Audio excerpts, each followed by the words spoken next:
Difícil chegar. Acidentes e congestionamentos marcam o 9 de julho nas rodovias da região. Serra da Mantiqueira foi o principal destino.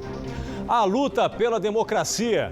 No feriado da Revolução, Cruzeiro homenageia heróis paulistas que morreram por uma nova Constituição. É importante reverenciar a memória dessas pessoas que abdicaram dos seus sonhos para poder lutar por uma causa maior. Descrédito paulista. Governo adia pagamento dos créditos a quem pede nota fiscal. Dinheiro previsto para outubro só vai ser liberado em abril do ano que vem. Ao vivo, especialista em direito do consumidor analisa a medida. Fenômeno da natureza. Ciclone muda a paisagem de Caraguatatuba. Cone de vento foi visto na praia de Massaguaçu. Handball, futsal, futebol. Veja os últimos resultados dos jogos regionais de Taubaté. No basquete, time da casa ficou com a medalha de bronze. Ganhar é sempre bom, em casa, fora de casa, tá certo? Reforçando o elenco, São José Basquete contrata 3 novos jogadores para a temporada. Mais nomes devem ser anunciados na semana que vem. Essas e outras notícias agora no Band Cidade, segunda edição.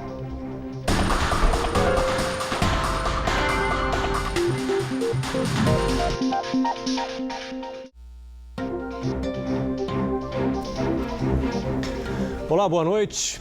Hoje é feriado estadual. Há 83 anos, São Paulo se rebelou contra a ditadura de Getúlio Vargas e iniciou uma luta armada por uma nova Constituição. Foram quase 3 meses de confronto militar. Os paulistas perderam nos campos de batalha, mas moralmente foram vitoriosos. 2 anos depois, em 1934, o governo federal promulgou uma nova Constituição. O Vale do Paraíba foi palco das lutas mais sangrentas. Cruzeiro, por exemplo, é considerada a capital da Revolução de 32. E hoje, homenagens aos heróis constitucionalistas que marcaram a data na cidade. Soldados imortalizados, bravura eternizada e na história a coragem dos paulistas. 9 de julho de 1932, começava a revolução marcada pela queda da ditadura do então presidente Getúlio Vargas e a promulgação de uma nova Constituição para o país. Muitos paulistas morreram durante as batalhas, estima-se mais de 2.000 homens, mas nenhum deles se rendeu. O movimento foi considerado o maior confronto militar do Brasil no século XX. O tempo passou e 83 anos depois, os cruzeirenses mantêm viva a memória daqueles que lutaram pela democracia. Na cidade, o feriado de 9 de julho foi reservado para homenagear os ex-combatentes. É importante reverenciar a memória dessas pessoas que abdicaram dos seus sonhos para poder lutar por uma causa maior, né? Não por serem militares, mas os voluntários, todo o povo paulista, as famílias principalmente.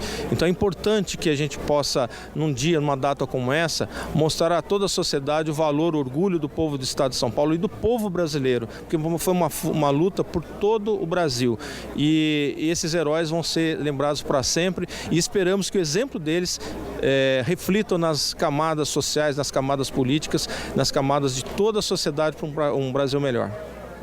Homens do Exército relembraram a presença dos militares nos campos de batalha em solo cruzeirense durante os 87 dias da Revolução. Meu pai contava muito sobre essa Revolução.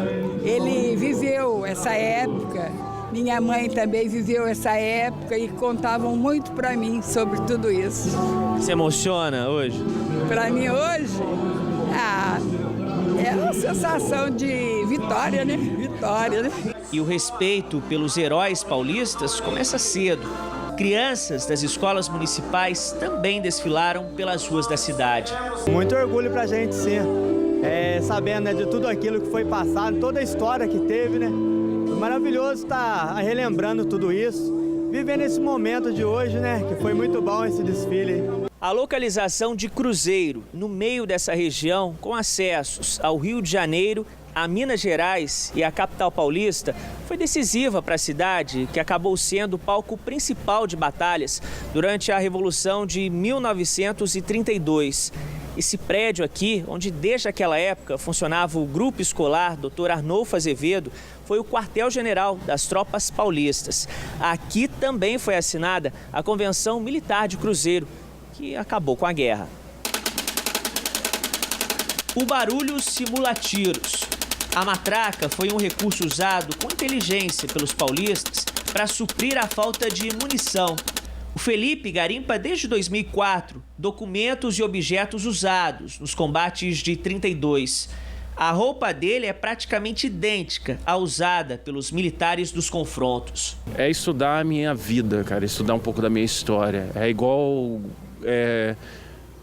um repórter que se dedica para uma boa matéria. Eu acho que é isso, porque o conhecimento não me pertence. O conhecimento é de cada um que procura, né? De cada um. O conhecimento é do povo, o conhecimento é de todos. 9 de julho significa saudade. O capacete, o certificado e as histórias são lembranças deixadas pelo seu Nelson, o pai da Vera. O exemplo como herança. Ele morreu em maio passado, o último ex-combatente da Revolução no Vale do Paraíba. É motivo de muita honra, de muito orgulho, né, para nós filhos, netos, genro, por termos compartilhado a nossa vida ao lado dele, né? Isso só nos enriqueceu.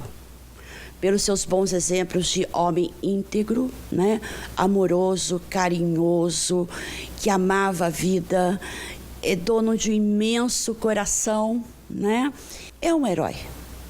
E com cuidado e o devido respeito, a história preserva os nomes e a luta desses paulistas. É uma história que todo mundo tem que saber, uma história que todo mundo precisa saber, essa que é a verdade. Eu, particularmente, toda vez me emociono quando eu escuto o hino nacional, depois o hino da minha cidade, o hino da Revolução do Paris Belfort.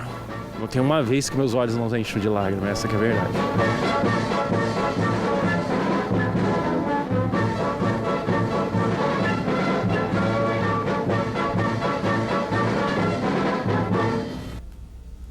E quem resolveu viajar de carro neste feriado da Revolução de 32 pisou muito mais no freio que no acelerador.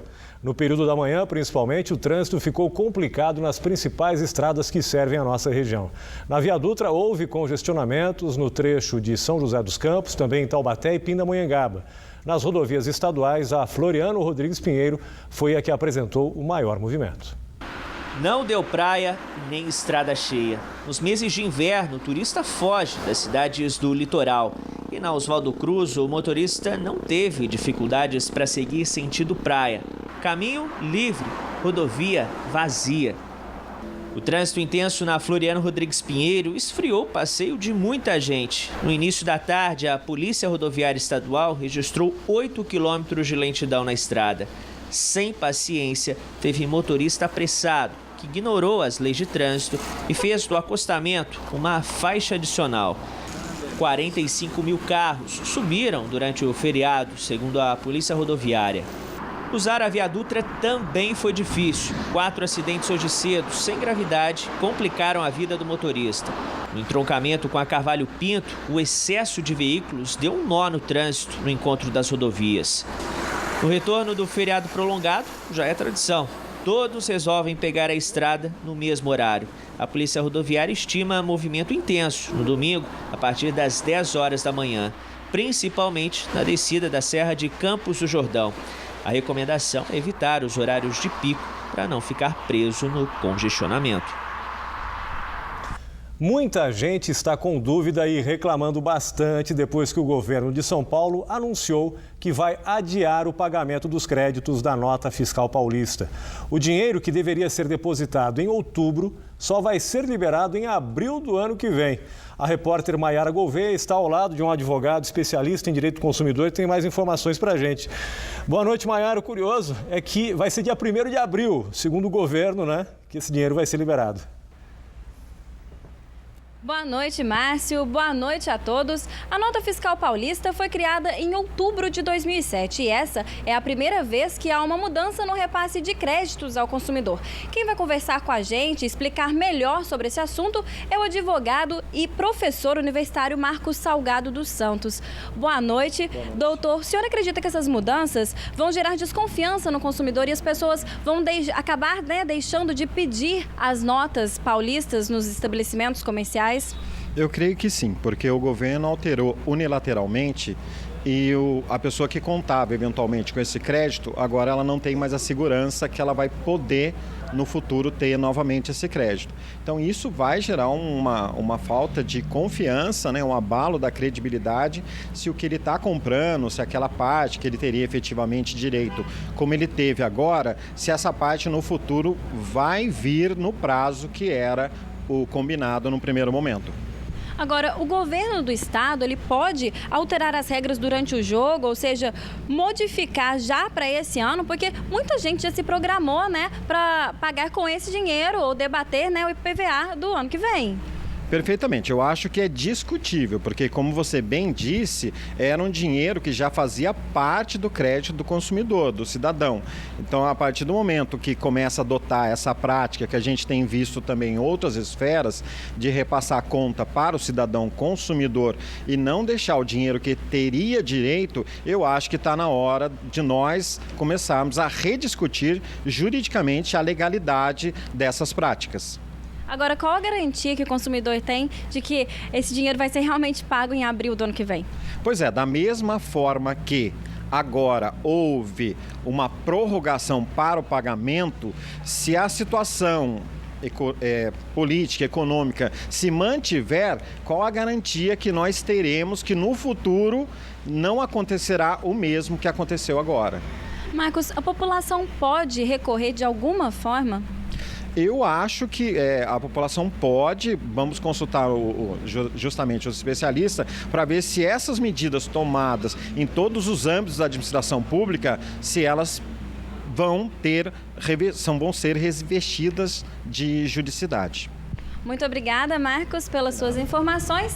É com você, Márcio, aí no estúdio do Band Cidade. Tomara, né, Maiara, que o governo não deu calote na gente, né? Boa noite para você. O governo de São Paulo está chamando essa mexida de ajuste fiscal. A pergunta que fica é: por que os governos nunca enxugam as inchadas máquinas, jamais cortam na própria carne e sempre passam a conta final para nós? Com a palavra, o governador Geraldo Alckmin. A seguir, ciclone é visto em praia de Caraguatatuba e também as opções de lazer e cultura para o feriado. Uma delas é o show de Fábio Júnior hoje em Pindamonhangaba. 7h02, a gente volta já já.